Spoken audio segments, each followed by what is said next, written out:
Nagsagawa ang Southern Police District ng ceremonial turnover of firearms evidence and destruction disposal of non-drug evidence bilang bahagi ng patuloy na pagpapatibay ng transparency, accountability at wastong pamamahala ng mga ebidensya.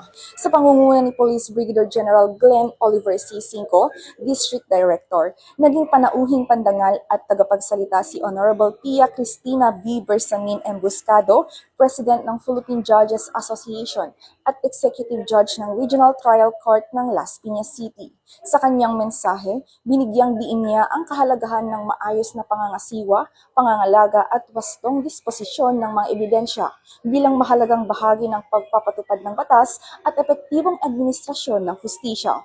Dinaluhan din ang programa ni Police Colonel Noel M. Fermin, Deputy District Director for Administration, Police Colonel Robert R. Baeza, Deputy District Director for Operations, at Police Colonel Ricardo A. Punzalan, Chief District Directorial Staff, kasama ang mga Chiefs of Police at mga local Chief Clerks of Court mula sa iba't ibang regional trial courts. Sa pamamagitan ng patuloy na pakikipag-ugnayan ng hudikatura at iba pang katuwang na ahensya, nananatiling nakatuon ang Southern Police District sa pagsusulong ng transparency, pagpapatibay ng rule of law at pagsuporta sa epektibong administrasyon ng hustisya sa buong nasasakupan nito.